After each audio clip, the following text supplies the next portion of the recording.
Instagram teen accounts have automatic protections for what teens see and who can contact them, plus time management tools.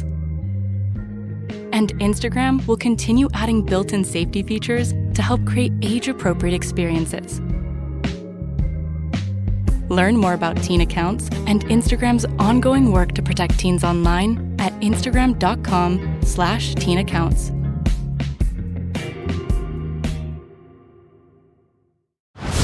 On December 12th, Disney Plus invites you to go behind the scenes with Taylor Swift in an exclusive 6-episode docuseries. I wanted to give something to the fans that they didn't expect. The only thing left is to close the book. The end of an era. And don't miss Taylor Swift, The Eras Tour, the final show, featuring for the first time the Tortured Poets Department. Streaming December 12th, only on Disney Plus. Hello there, Stanley Carr here. You know, I love collecting music and sports memorabilia. Want to know where you can find some? I'll tell you. Go to oldglory.com. This website features one-of-a-kind apparel from your favorite sports teams and musical artists. And I can help you get 15% off of all items. Use the code WWH135. Enjoy the episode. Welcome to Wrestling with Heart, a podcast looking at pro wrestlers giving back to their community. Join me, Stanley Carr, as I interview wrestling's hottest names who use their platforms as entertainers to raise awareness and do community service. Hello and welcome to another edition of Wrestling with Heart. This is the show where we talk with professional wrestlers and professional wrestling personalities about their lives in and outside of the ring, as well as doing acts of charity work, community service, volunteering, and spreading positivity. We're always about the positive vibes here on the show. And with me right now, I've got a very special guest. He is the Motor City Madman, Mike Moore. Welcome, Mike, to Wrestling with Heart. Hey, Stanley. Great to be here, brother. Thanks for the invite. It's my pleasure. So, talk to me about your childhood and upbringing. Where are you from? Yeah, I was born in Germany, Berlin, Germany. Raised pretty much in the Philadelphia area. That's where I went to high school and college. So East Coast person originally. Um, you know, Basic upbringing, nothing special. Went to school, played sports in school. Went to college on a football scholarship, and then got injured. Never got a chance to play football, and that's how I got into wrestling. Moving to the U.S., starting school, playing sports. What gravitated you towards sports? Were you always just a big sports guy, sports fan? I was always a big guy. You know, back in the day when I was young, I'm 69 years old. Stereotypes were huge. You know, so if you were a big guy, you were playing sports. That was your assignment in life. You know, so I just naturally gravitated to it. I wanted to play football in high school. My stepfather wouldn't let me because he had a rough life. You know, I mean, he wanted me to lean toward academics and have a little bit easier life than he had, because parents always want you to do better than them. So I actually walked on the Temple football team and got a scholarship playing there. So because I just felt like I like football and everything. I like football. I just thought I'd be good at it, and I would have been. But It tends to build character and builds up the self-esteem. Whenever you're involved with a team sport, it teaches you so many lessons about discipline and hard work and perseverance. And so getting the chance to play football, I'd imagine was a lot of fun for you. agreed, yeah, it was a lot of fun, and I got along with all the teammates famously. So we even had a lot of fun in practice. It was grueling, but we had a lot of fun in practice. What were some things that you learned in football that you took away from it and kind of applied it to pursuing a career in the wrestling business? One of the biggest things coach told me back in the day was that it's not the person that goes 110% that goes hurt. It's the person that goes 90%. And that really, really stuck with me, because I truly believe in life. If you give something your effort 110%, regardless of what anybody tells you, you can be successful at that. And whether it's sport, whether it's life. So it's a good motivator. Yeah, and so you get motivated to pursue professional wrestling. Was that always something that you grew up watching, or did you somehow fall into it later on? I literally fell into it. after after I got injured, what happened was I couldn't play football. After college, was signed by the Generals, USFL, and I ended up having a triangle break in my ankle, and then that prevents you from covering the flat. It's hard for you to move laterally. So that was in my professional career. And when I was getting treated for it, when I had the surgery and everything else, I ran into Buddy Rogers, who was the champion before, the Hulk Hogan era. And Buddy Rogers at the time was opening a school with Larry Sharp, called the Pretty Boy Larry Sharp, called the Monster Factory. So they kind of talked to me, and they're trying to give me their spiel about getting into wrestling. And I had actually wrestled in high school, uh, collegiate wrestling. And when they first mentioned it, I didn't know a lot about pro wrestling other than what the rag said back in the days. And I was like, I don't know, I'm not really sure. And then they said the magic phrase: you can earn six figures. Oh, okay, you get my attention now. So that's how I got into it.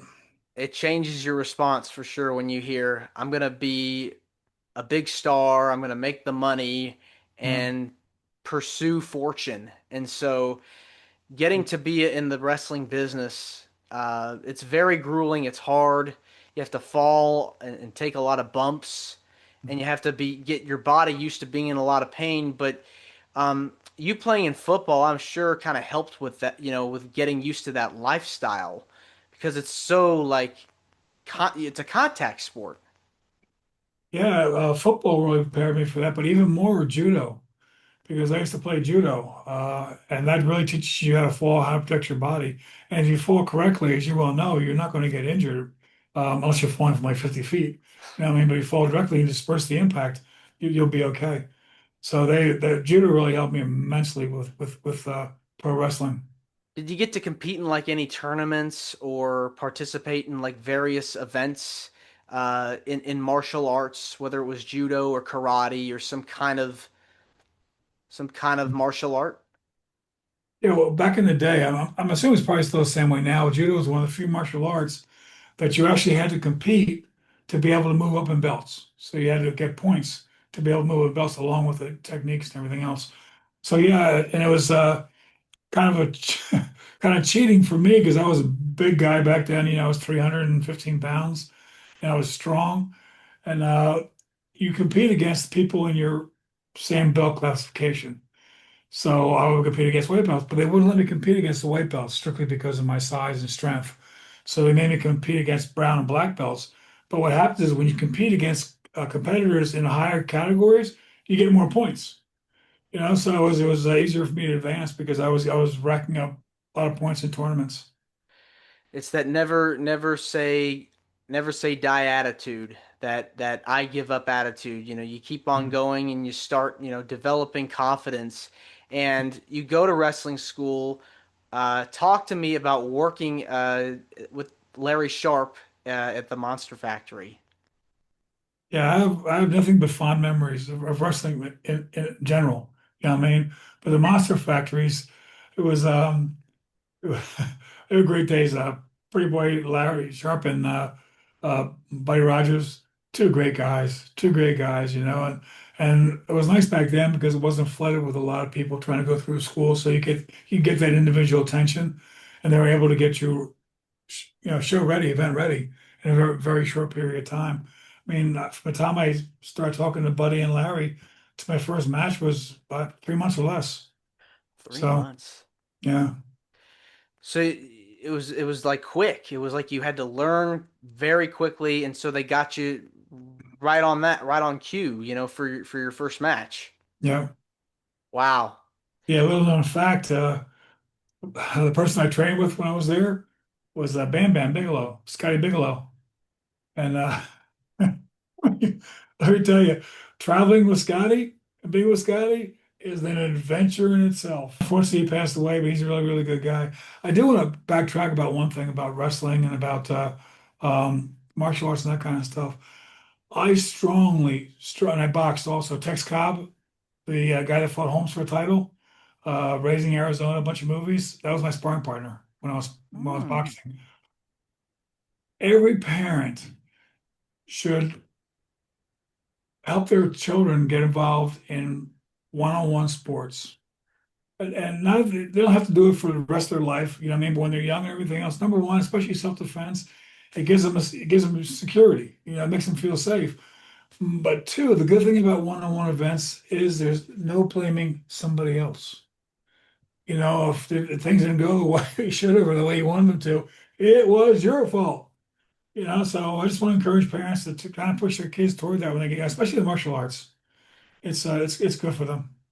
It's good exercise. Hmm. Yep.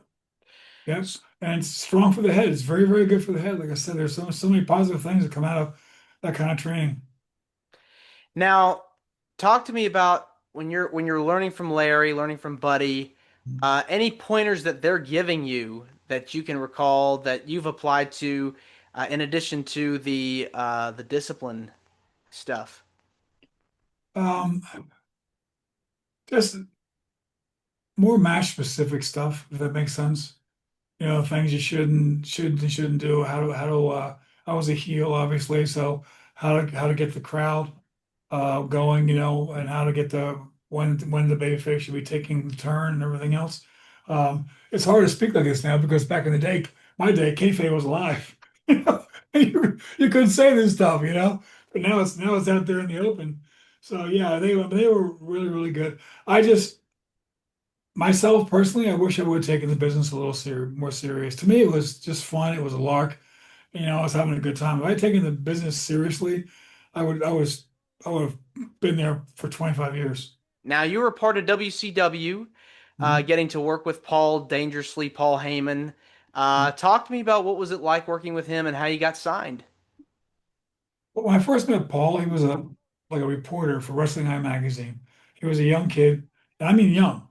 I mean, I've had to guess. I think he was maybe 17, maybe 18. You know, and he used to come to the matches because he was from New York, and I was doing the East Coast thing back then. I think with the Samoans, Sika and Savaldi's and that group. And he used to come to the matches. And him and I just hit it off. We started talking. He's really, really super. You know, he's a nice kid. He's an easy guy to talk to. And then he took some pictures, put me in Wrestling Eye magazine, and then he calls me up and says, "Hey, listen, I got something going in at WCW. Would you wanna go?" Yeah, of course I want to go. You know, and I went up there with him. And again, like I said, I should have just taken it more seriously. Um, I took I took great bumps. You know, I was learning the business and everything else. I could have been on top, you know, uh, for a long time. But Paul, if there's anybody that knows the wrestling business, it's Paul Heyman. He knows every single heartbeat in that business. Uh, you know, when he started the ECW, what a stroke of genius, and they went to all those crazy matches he had. You know, and then Vince, in my opinion, Vince realized that. Excuse me one second. I'm sorry.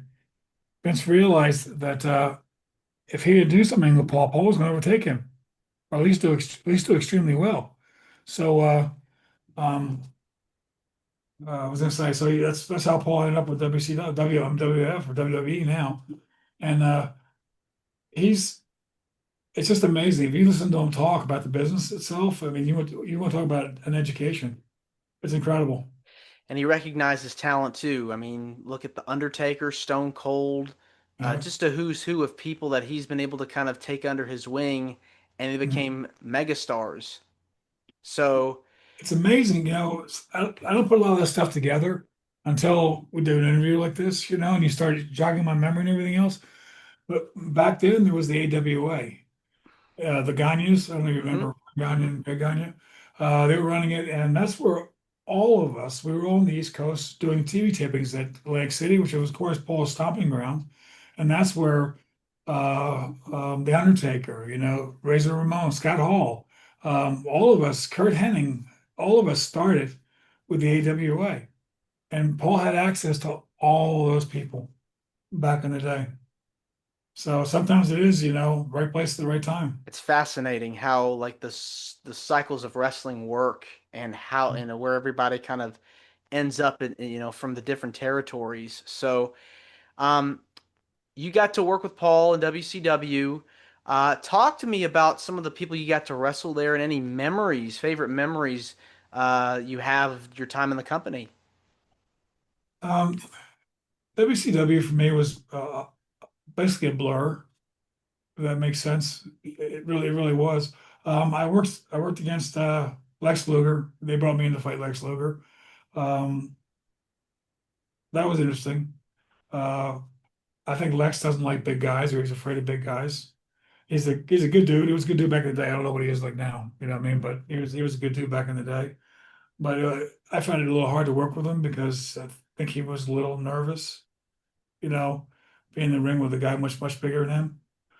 Um, but like I said, my time in WCW, I enjoyed the territory that I had the most fun in by far is Lutte Internationale of Montreal with Ricky Steamboat and Dino Bravo, Brito, the Andre the Giant was part of the team up there. That was the phenomenal territory. I laughed from the time I got up to the time I went to bed, and I was a practical joker up there too. So you want to hear a good story? Rick Martel, we were doing interviews, right? And they did a ringside for this particular match. So Rick comes to me and he goes, "Hey, Mike," he says, "I'm going to wrestle this big California Steve Strong, this guy. You know what should I do?" I said, "Well, a classic match. You're faster, you're quicker. You know what I mean? This guy's just muscle bound, can't move." He goes, "Yeah, yeah." He says, "I'll show him how to throw my wind is. I'm sure I can run circles around him." So he goes and he gets balloons that's gonna blow up, to show the announcer how his wind is. So he blows them up, you stretch them, then you blow them up and you let them relax and you set them down and everything else, and they're already stretched out. So he's all ready to do the interview. I come sneaking over, I take the three that are already expanded, and I put down three of the smallest balloons I could find. So Goodness. down there, and he's doing the interview. "Steve Strong, I'm going to run circles around you," and he's like, it was a funny moment. Everybody popped. Hilarious. Yeah. Only in wrestling. Yeah. Who would you say have been some of your favorite opponents that you got to work against? Ricky Steamboat was I got called up to Brandon, Ontario by Vince to do TV taping, do some dark matches for him. He just want to take a look at me, and he wanted to see how the crowd reacted to me, and I kind of, how it goes. And I went up there, and the first match was against the guy who was on the pile driver. What was his name? Can't remember. The pile driver was his big move, and nobody had ever gotten up from his pile driver. So I'm up there, and we're doing the match and everything else. I'm supposed to take the pile driver because they want to make sure you're going to follow the program. That's the biggest thing. When they bring somebody in new, they want to make sure your ego isn't too big and you're going to follow the program. So of course they're going to give me a pile driver, and I'm going to take it there, and I'm supposed to get helped off the mat and everything else, right? So the match didn't go exactly the way it should have gone, and I had to basically say that if this match goes the way it's supposed to, or one of us is going to end up in the hospital. And so make a long story short, I did this in the corner, and the referee's counting me up. He's laughing because he knows what I'm saying, and he knows this is supposed to be part of the event. And so make a long story short, I take the pile driver, and then I'm over. The referee's counting. He says, "Hey, Mike," he says, "Vince wants you to get up, but get up slowly." Now remember, nobody's ever seen anybody get up his pile driver before, and the only people who are going to see is other Meltzer had his rag out back in those days, so I'm sure we'll report it in there. You know what I mean? But nobody was seeing this stuff. People were at the show. So I get up and I walk back slowly, and I hear him yelling in the control room. "This guy was going to kill me, yada, yada, yada, yada, yada."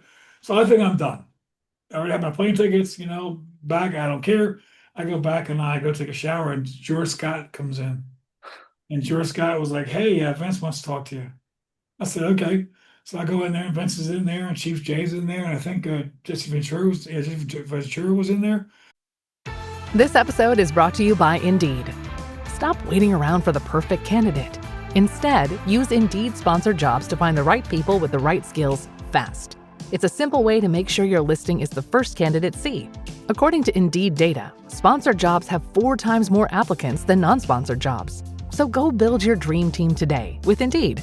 Get a $75 sponsored job credit at Indeed.com/podcast. Terms and conditions apply. And uh, somebody else, I think the Indian was in there, the big Indian. But anyway, he basically asked me, what happened in the match. I said, Vince, I said, I want to come here and work for you because you're where the money's at, but no one's going to hurt me in the ring ever. It's never going to happen. And he looked at me and said, fair enough. I go to walk out, and Jesse picks up his sunglasses and just kind of winks at me out of the corner of his eye. And I guess when this happened in the match, everybody backstage was in hysterics. They thought I was going to kill him. So, and it wasn't obviously wasn't very popular with the team, with the crew back then. He wasn't. But yeah, so it's, in wrestling, there are a lot of egos involved. And back then, there were some big guys, but there weren't big guys really that were really athletic. Yeah, I mean, they just had some big guys for a person being big, and I think that some people were intimidated by the big guys coming in, especially some of the smaller wrestlers. But to make a long story short, so this is a long, long, long trip to get to the end of this. So I go back after I talk to Vince, and George Scott comes back and says, "Hey, Mike, can you work with Ricky the Steamboat, Dragon?" I said, "Yeah, of course." And we go in there, and I think we were supposed to go like 15 minutes. We ended up going 17. He was just, he was one of the best guys I ever wrestled. He was, you really had to watch what he was doing to be able to react to what he was doing. He was one of the original soft guys. He was great. Yeah, when you have like a partner, dance partner that you are comfortable being around, it's like a night off. Yeah, So having so many of those guys around you feel comfortable working with, yeah. you know their styles real well. Yeah, even the guys, I mean, even the guys that were good and liked to work close, which I liked. I liked a little bit of contact. Just looked better, sounded better, felt better. You know what I mean? But I was in Canada. I worked against Dino Bravo a lot, and he was a strong guy. He was a weightlifting champion in Canada. And I'll tell you one funny story. We were wrestling in Quebec, and I didn't know he had a bad appendix.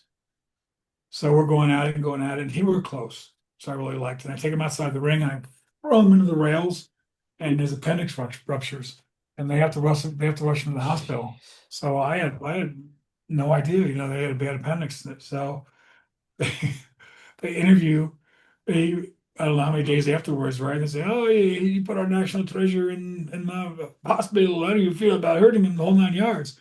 I said, "Man, he's not in the hospital getting surgery. He's in the hospital getting a transplant." They're like, "What are you talking about?" He goes, "The man's getting some guts because he's got no guts." Well, let me tell you something. I was hated in Canada for a while. I would walk in the malls, and people they would cross the aisle to walk on the other side to get away from me. It was kind of funny. It's like when you're a bad guy, when you're in that role, you have to really like play to the crowd in a sense Yeah, because you're trying to show people like, hey, I'm this monster. I'm not here to shake hands and kiss babies. I'm here to make make you yeah, cry, you yeah. know. I think a lot of the characters, especially the baby faces, well, both the baby faces and the heels, they're almost like alter egos. Because it seems like some of the heels are the greatest men on earth, or excuse me, the greatest people on earth, because we have female, obviously wrestlers also.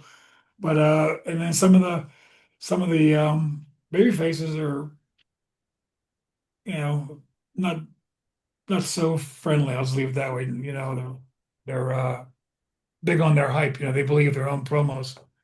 But I'm probably gonna hear from that.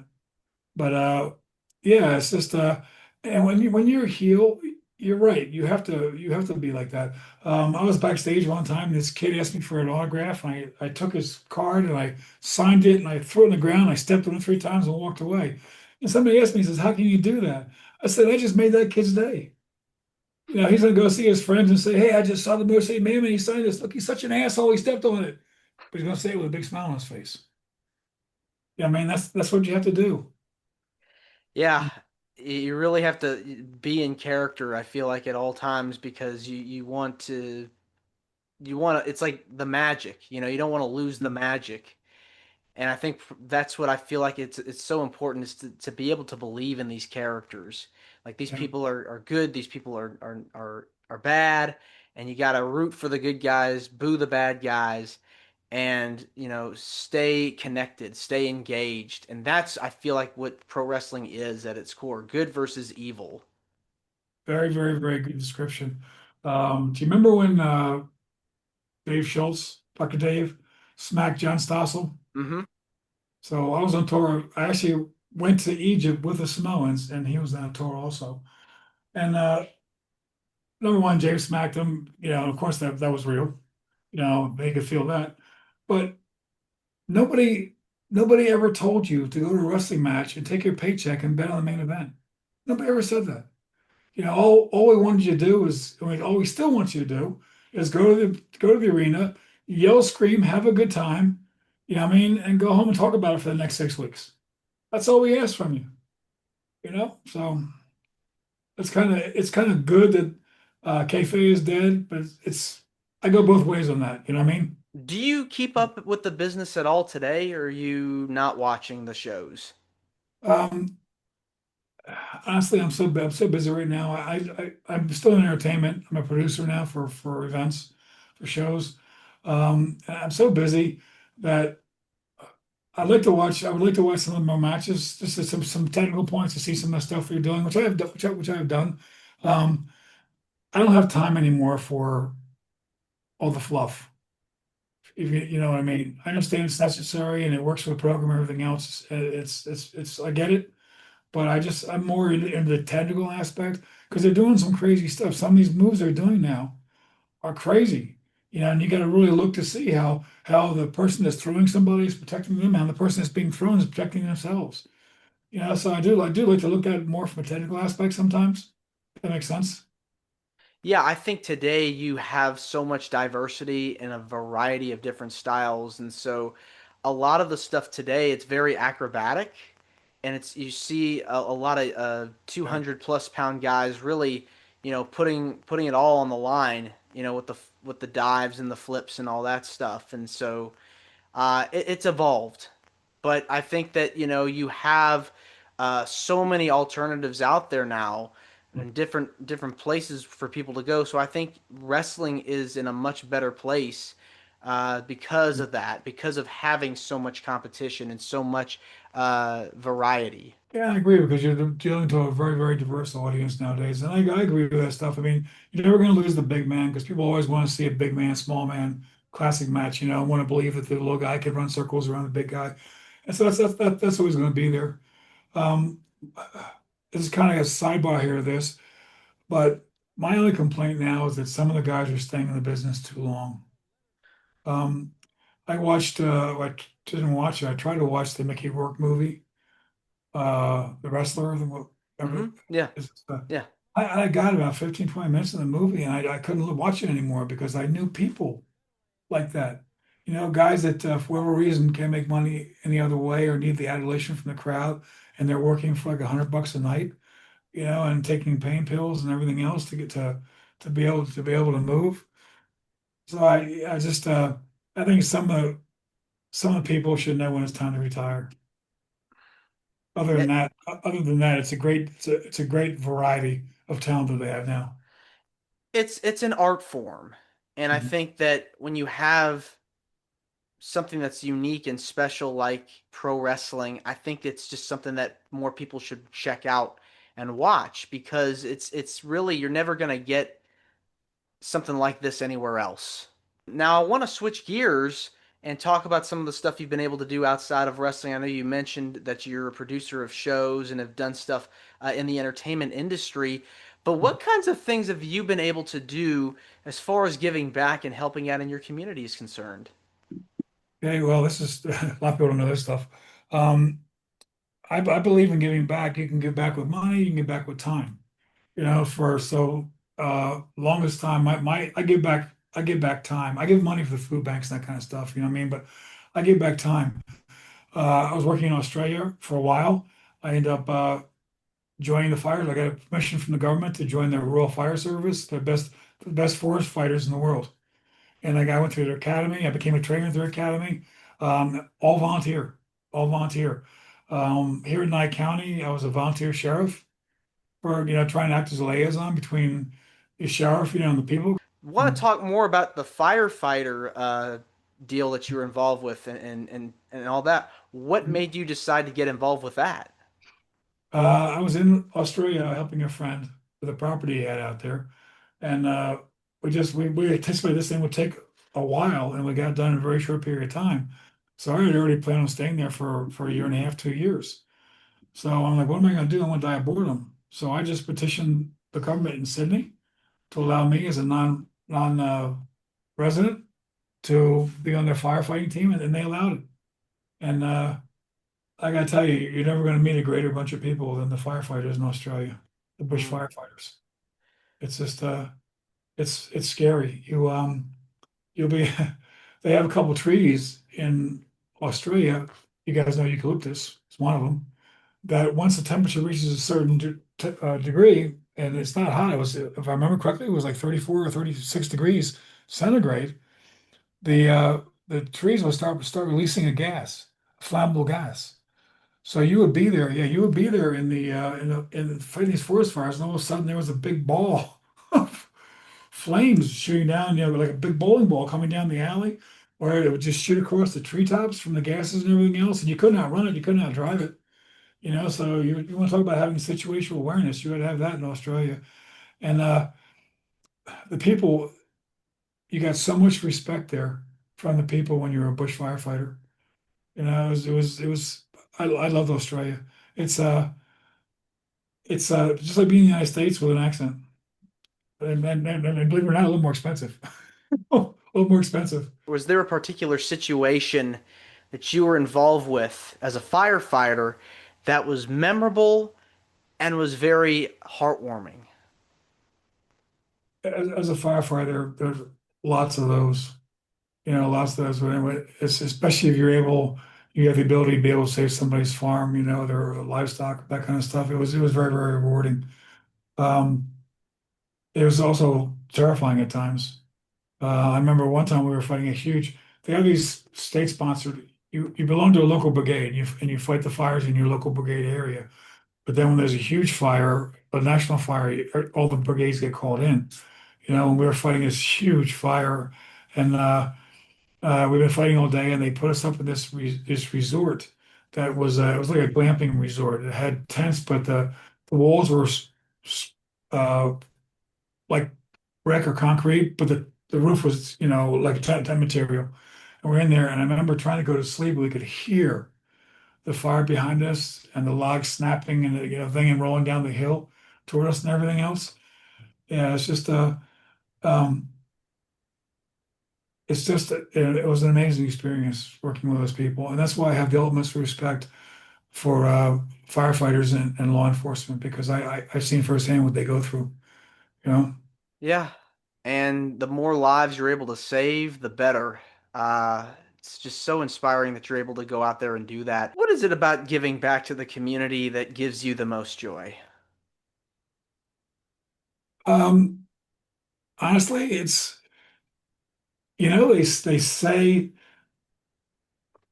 that we do that for ourselves, and they say it's selfish, but it's not, because it makes me feel good. It makes me feel good when you see somebody smile, or somebody that, I mean, it's not even the smile, it's the tears. You see these people and they have tears in their eyes. And I can't, even me thinking about it, you can't keep from welling up yourself, you know what I mean? It's just, it's everybody on earth should give back, and their lives will be better, I promise you. Yeah, I mean, it's good for the soul. It really is. And so when you're paying it forward to somebody else, you know that you've done a good service. You've been able to help someone that needs it when they're going through a rough time in their life. And we all do. I don't care who you are. Everybody should definitely do that. Number one, the world would be a lot better place, but a lot of people would understand that feeling more. Do you know what I mean? Hmm. What it does for you also, how it makes you feel. Just a quick note, because I know we're getting short on time, maybe, but we all make mistakes in life, every one of us. And one time I was walking in a 7-Eleven where I get my coffee every morning years ago, and it was always the same attendant in the mornings, Monday through Friday. and he's talked to him all the time. So I'm walking in there one day, and there's a huge guy coming out. So if somebody gets the door first, I'm a gentleman. I open the door. Doesn't matter if it's a male or female. You know what I mean? So I open the door from the guy. The guy walks by me, and this guy was huge, huge. He could have been a wrestler, and didn't say two words to me. Two words. So I get my coffee, and I go to the counter, and I'm talking to. I can't remember the guy's name at the time. I said, it's unbelievable how people don't even say excuse me, pardon me, thank you anymore. And he's like, you talking about the guy that just left? I'm like, yeah. He says, Mike, that guy's been coming in here for 2 years. He just started talking to me now, just now. I mean, Wow. not that day, but recently. And it made me realize that you never know what's going on in somebody's head or what they're dealing with, That guy probably wanted to say hi. He probably wanted to strike up a conversation, but he couldn't. Hmm. So sometimes you step back from an altercation and you think about what's going on, what I mean? You can say to yourself, "Ooh, no, back down here. There's something else going on here." Exactly. And the thing is like once you know their situation, you better understand it. And so you can be able to understand what they're going through and be able to help work through what they're Yeah, going through and try to resolve it. yeah. And I was saying earlier too, is just don't think that you're going through something that no one else has ever gone through before. Hmm. See what I mean? Hmm. You're not the first. And people have gotten through what you're going through. And just remember, too many people, it's like losing your job and the door closes, and you sit there and you stare at the door forever, not seeing the other five of them on either side that opened up for you, the other opportunities. That's what happens stupid cliches. If life gives you lemons, make lemonade. If something happens, look at what it's opening up to you. I mean, I guarantee you, regardless of what it is, and there's some bad things that happen to people, some extremely bad things. But if you look at it closely, there's a lesson to be learned from that, and something that'll make you a better person. Exactly. It's just a stronger person, stronger mind, you Yeah, can achieve a lot. yeah, exactly. And every one of us, everyone has that ability. I've said it a million times to people. We all have an ability, some kind of ability. Like my wife is an amazing creative, amazing creative. You know what I mean? Um, we all have an ability, but the majority of us spend our entire lives not realizing what it is. We're not devoting time to something that we really, really, really, really enjoy doing. It's just we all have ability. Every one of us can be successful. And each one of us has a different level of success. We consider to be successful. At my age now, I'm successful when I'm smiling. When I'm happy and smiling, I'm having a successful day. You It's all know? that matters. It's all that Yep. counts. Yep. Well, Michael, I want to say thank you for coming on to the show. It means a lot to me and to my listeners and viewers that are watching this on YouTube. Where can people find out more about you on social media? And if you want to plug anything, feel free to do so. You can see me. I'm on Facebook. Uh, Michael Moore. I think. Uh, you know what, dude? After we hang up, let me look it up, and I'll give you some addresses. Okay. But you can put in your stuff Okay. so they can contact Okay. me. Okay. I do love to talk to people. So, um, Yeah. Well, I'll thanks. Well, Huh? thanks again so much. And you're more than welcome to come back. I appreciate it, Stan. It was a real pleasure talking to you. It really was. And it's nice that you have this tilt to these interviews where it's geared toward helping people. That's where it's at right now, brother. We all need to be helping each other in some form. I So it was a appreciate it. real pleasure talking to you. It's all my pleasure's all mine. Thanks again. This is Wrestling with Heart. I hope you found this podcast to be informative and entertaining. If you did, please hit the subscribe button and look out for the next edition.